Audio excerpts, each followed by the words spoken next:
Okay, well, welcome everyone. It's Nicola here. Today I'd like to talk to you about my workflow. I've had several people ask me how exactly I turn my videos into a podcast. So I thought I'd just talk through my whole workflow, and then you can go off and do exactly the same using exactly the same tools. And I want to talk about the most difficult bits as well. And I'm also going to tell you something that will really shock you at the end. So do watch this video right the way through, especially if you're interested in being everywhere online. What I've been doing, as you know, is I've been doing a video a day, and that's not been easy. The hardest thing at the beginning was getting the ideas, but now the ideas are really starting to flow, not least because I've got a great little app that is analysing my YouTube channel. It's working out which videos are getting the best response. It's working out which keywords are appropriate for my audience on YouTube. Because YouTube works rather differently to any other search engine orientated thing. YouTube looks at your audience that you're already getting, and if you've got a channel that's been going for a little while and has had a few views, that helps enormously. So YouTube will look at the audience that are watching your videos, and next time you put a new video up, they'll show it to your existing audience, which are your subscribers, and then it will start showing outside that to the people who responded best, to who watched the video through, who commented perhaps, who shared the video, and they'll go and look for more people like that to show your new video too. So I was worried at the beginning about, what should I talk about? And so I just thought, okay, I'm going to dash off a list of 20 things I could talk about. I'm just going to make the videos without worrying about it, and I'm going to see which ones started getting the response. And I can see that on the back end of the analytics. And then so I can see which ones are doing well and which ones are not doing so well, and I can make more of the ones that are do well, as long as it aligns with what I want the direction the channel to go in. And if you've got a channel over here that is doing one thing and you've got a direction you want to go in over here, then you've got to figure out how to move your people gradually from the people who are watching the existing channel over to the people who want to watch the new channel when the direction's been fulfilled. So I was all right. I mean, I've got a very strong sense of who my ideal clients are, because I've had some wonderful ideal clients in the past. And so I know who I'm talking to, and I know what kind of things they care about. And they don't care about me being a little bit pink because I've blow dried my hair. They're more interested in me being here, telling them how to be everywhere online, than they are about me being beautifully made up and manicured and whatever. So I know what matters to my ideal client.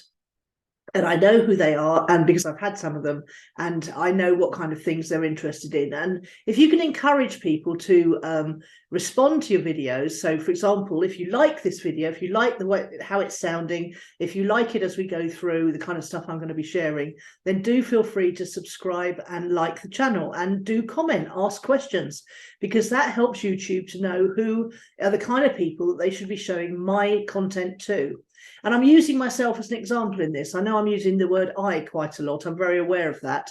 But I like to lead by example. I like to show people what works because I'm actually doing it. I'm not someone who shows people, regurgitate stuff I've learned on other people's courses.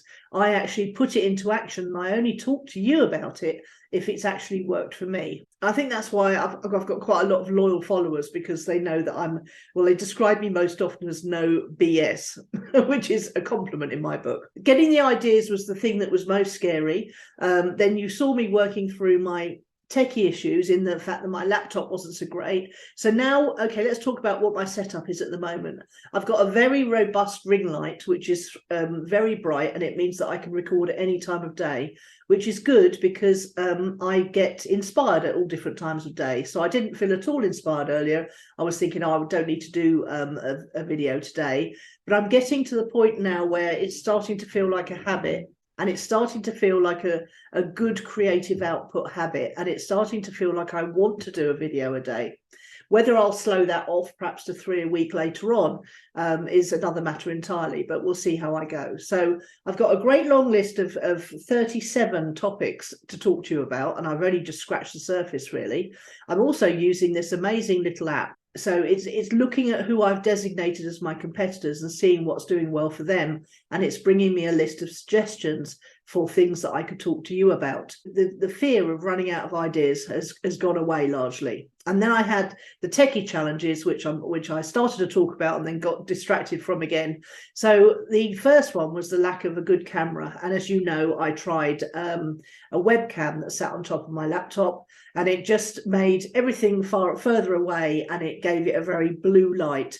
It was just not a warm look at all. And so even with the ring light, I've got a very robust ring light now, and it's very bright, but I don't mind that.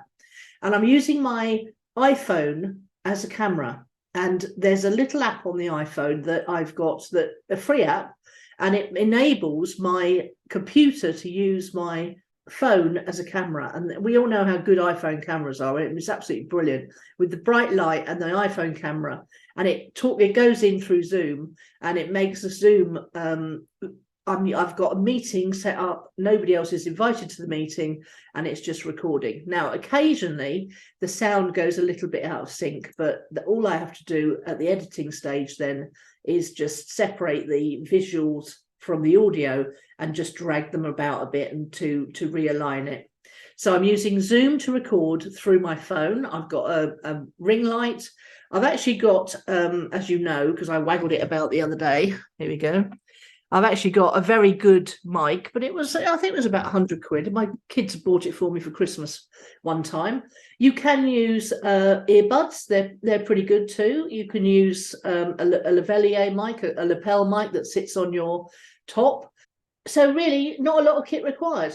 Once you've got all this little setup, there are other ways to do it, but this is the way I'm telling you how I do it, because I like to do things the simplest way possible. I'm actually quite a techie person, but I've learned over the years that the more tech, the more stress, the more things that can go wrong. So when I finish the meeting, when I finish talking to you, I'll then close the meeting. It will stop recording, and it will transcribe the record. It does something to the recording, and it meshes the sound and audio together, and it deposits it in a folder on my desktop. So what I do then is I go and rename it immediately, that the topic we're talking about. So today will be my workflow, and then I'll drag it onto my desktop. And I work from my desktop quite a lot because I like to have everything in one place. And then at the end of the week, I will clear it all off, because my laptop's getting a bit old and wheezy, bless it, and it doesn't want too much video being stored on it. So what I do is I get rid of the things that I've uploaded to YouTube, so I don't need them anymore because there's a copy on YouTube. I then upload all the thumbnails that I've created into Drive. So I keep everything in Drive. You could use Dropbox, anything like that. I just prefer Drive.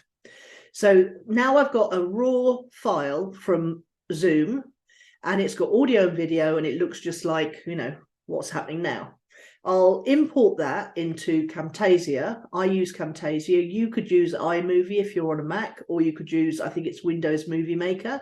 My daughter uses Final Cut Pro, which is such a steep learning curve for me. I don't want to go there, but my Camtasia is getting a bit creaky as well, so I might have to eventually. But she learned to use it pretty quick from videos on YouTube, of course. So if she can, I can. So then I'll edit it, minimal editing. As I say, I'll line up the audio and video. If it's not right, I'll try and go through and take out any false starts. I'll take out as many ums as I can, although I don't, I'm not absolutely, I'm not draconian on that, because I think it sounds more natural with the odd hesitation in. And the one thing I really want to be when I'm recording these videos is authentic. I want to be authentic, and I want to not be too polished, because I want to encourage other people with expertise, experts, authors, coaches, trainers, anyone who's got knowledge to share with people. I want to encourage them to know that they can do it. It can look half decent, and they can attract clients from it. And they don't have to have full recording studios on the go. Having said that, if you have got a mate who's a videographer or a camera person, then it's always a good idea perhaps to make an appointment with them, if they'll do it, to come to your house, say once a month, and you can record all of your content in 1 month, in one afternoon. Now, I'm doing one a day, so that would be, I'd have to get 30 done in a day, and that would be quite challenging. I'm pretty sure it could be done, but it would be quite challenging. But what I do with my clients is I encourage them to think in terms of 1 or 2 pieces of content a week. And that's really, really very effective for most people.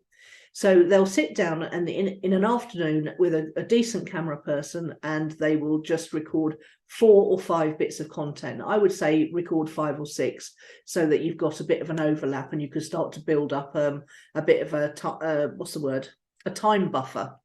You don't want to go too far into the future, though, because otherwise you won't be able to then talk about current events. If anything happens that is relevant to your audience, you want to be able to talk about that within a week or 2 of it happening.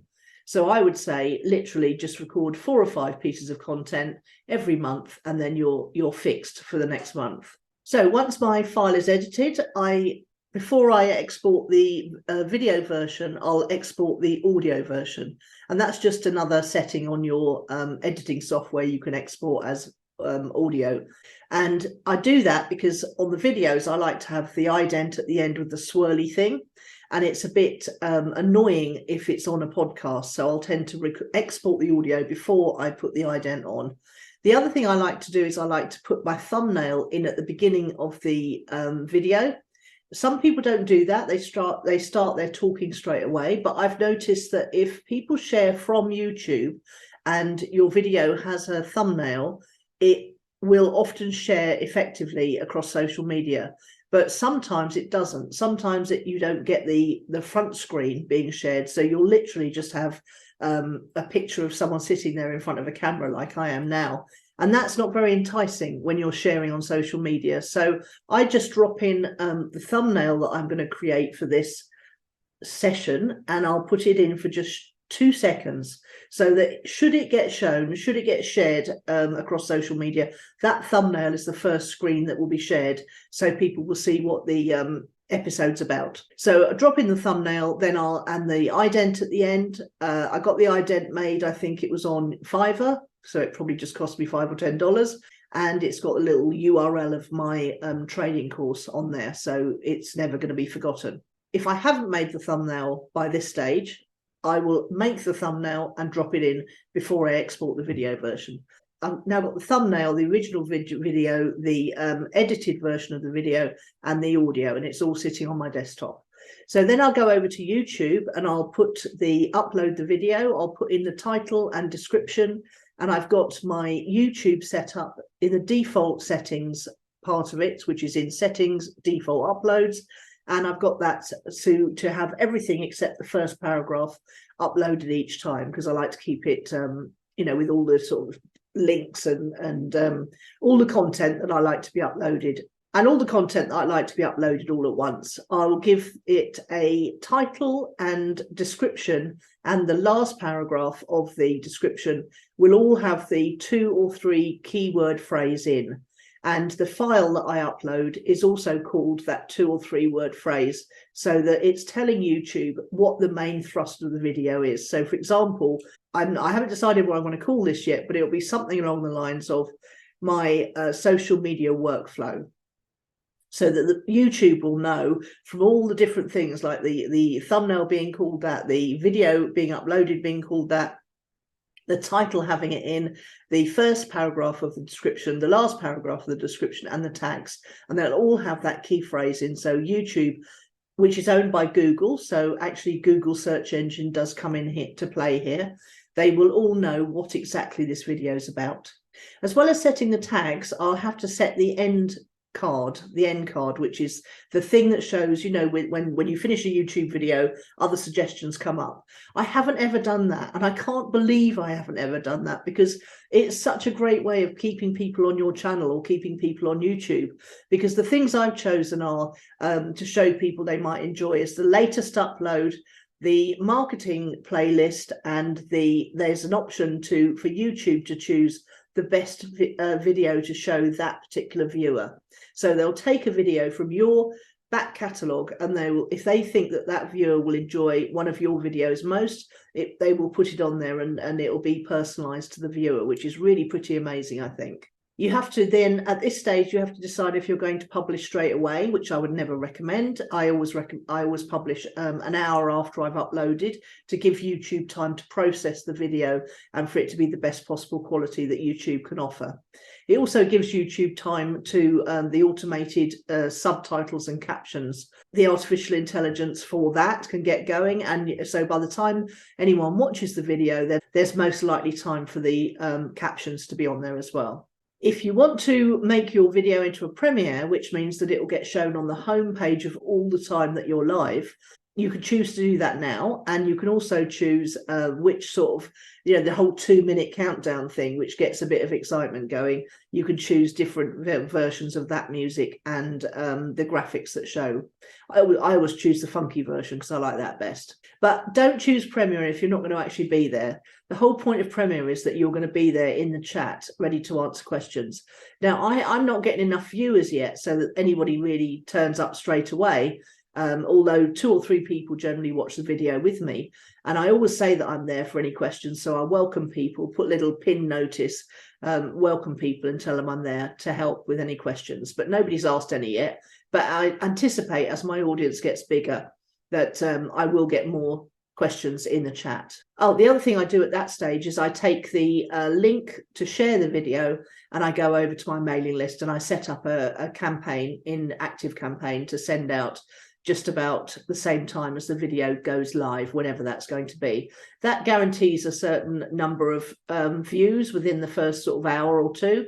And the views trickle in over the next 24 hours, which all, again, is giving YouTube a bit more of a clue about who my audience is, because the people are coming from my mailing list are obviously my ideal, perfect future clients or subscribers. The next thing I do is I go over to a tool online called Auphonic, AUPHONIC,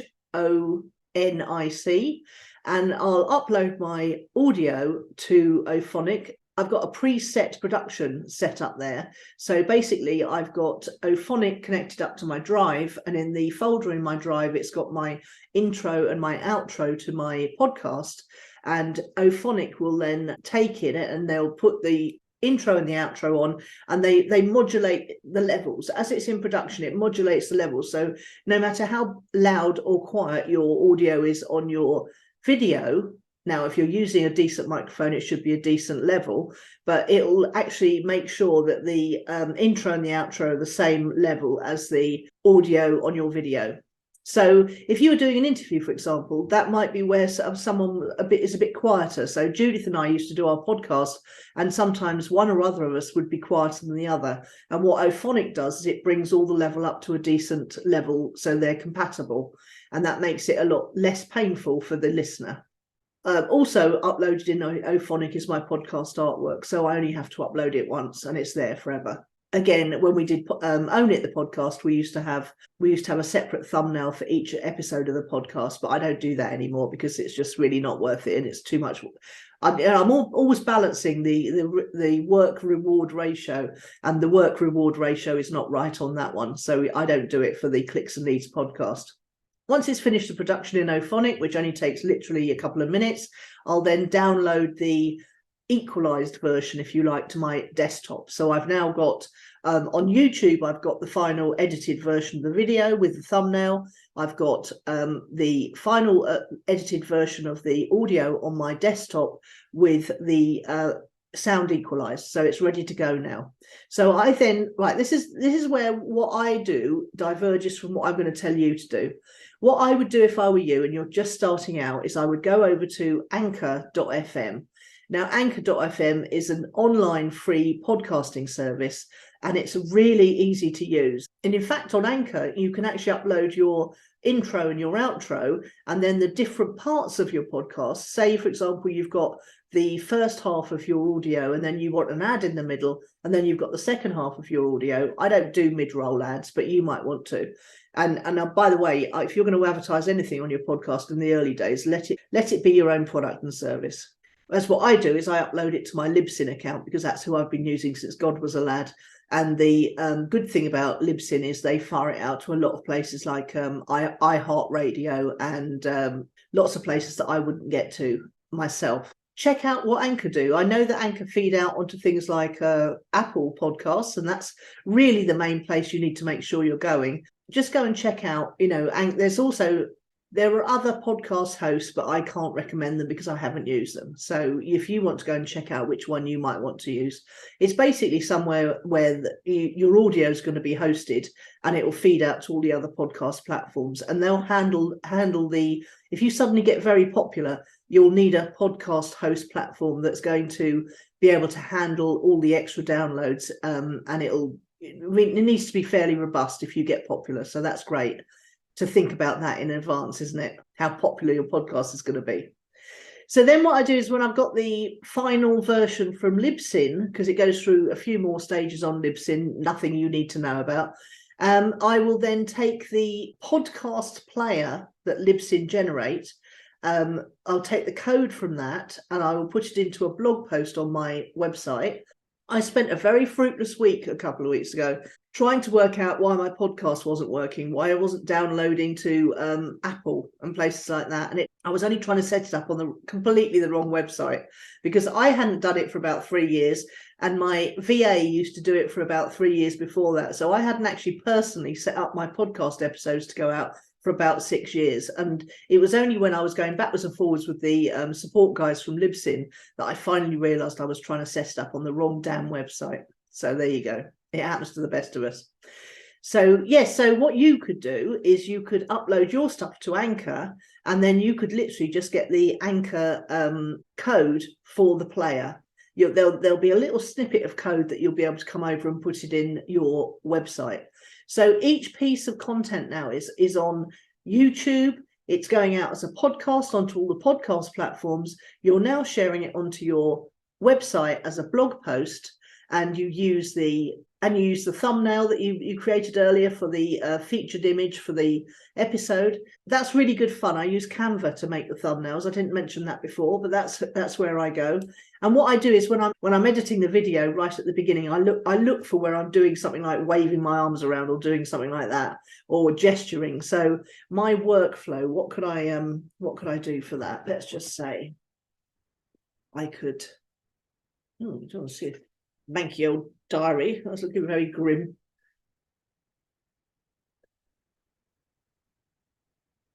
There you go. There's my thumbnail for this one. And I'll just literally pick out a freeze frame from in fact, I just screenshot my editing software. That's the easiest way to do it. Create the thumbnail in Canva, and I use that on the blog. So I've now got a blog post as well, which is going to go out on my RSS feed. And the best thing to do to bring traffic to your website now is to share the blog post onto your other social media platforms.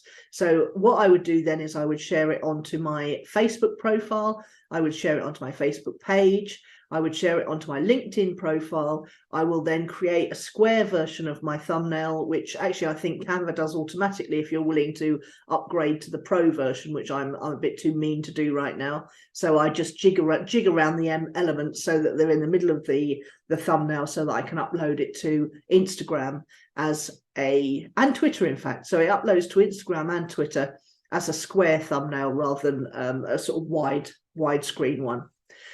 And that is it. So I'm doing that every day for every single video I'm creating, which is quite a lot of work today. I've got to tell you, taking all the audio and doing it in batches. And that's the one thing that I've learned over these years. I mean, I really hate doing things that are repetitive, but because I've got ADD and OCD and all those things that, you're supposed to have if you're a creative person.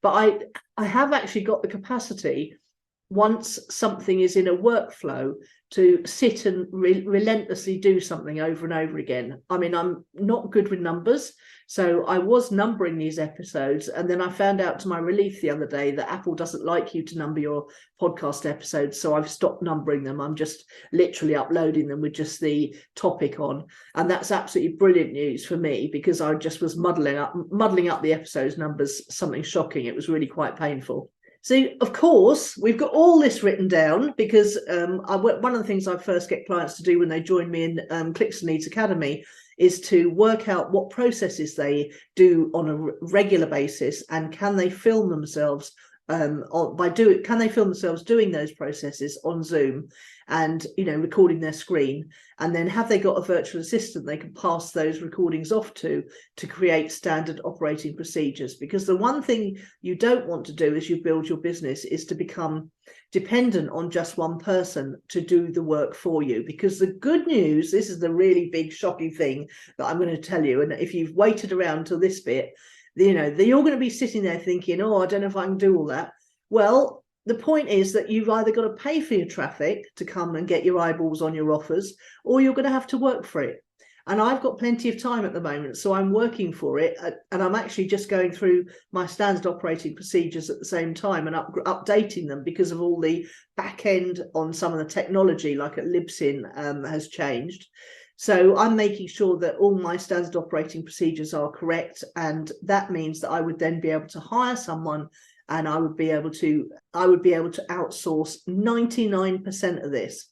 The only bit that you need to do is come up with the topics, point your camera at yourself and record. And then once you've done that enough times, or if you might be in a position in your business to outsource the rest of it straight away. And the good news is that you can just pass it off to your VA or your technical person or whoever is doing your marketing assistant, and you can teach them how to do this stuff, and they can do it all for you, apart from the thing that only you can do, which is being you in front of the camera. Now, if you were coming to join me in Clicks and Leads Academy and you were going to tell me that you don't like to talk to camera, then we'd have to have a discussion about what else you could do to create 4 or 5 bits of video content in your business every month, because that's what it's going to take. And video is just the most efficient way to tell the story of your business, to tell the story of your products and services. And then, as I say, once the video recording's been done, then it can just be passed off to a marketing assistant or a virtual assistant, do all the rest. And before you know it, your business will be everywhere online, attracting your ideal future customer or clients. And that's what it's all about, isn't it? I hope this has been helpful and that you feel inspired that you can do it. You don't have to do 1 a day. You could just do 4 or 5 a month. How would that be? I really look forward to seeing your comments and answering your questions underneath the video if you're watching it there, underneath Facebook if you're watching it there, on my blog if you're watching it there, on my podcast episode if you're listening to it there, on Twitter, on LinkedIn, on Instagram, wherever you're watching this, on YouTube, then I'd be delighted to help and answer your questions. And we're getting geared up for a new intake of Clicks and Leads Academy students. So if you think you might want to join us there, do come over to my website and have a look around, clicksandleads.com/academy. See you later.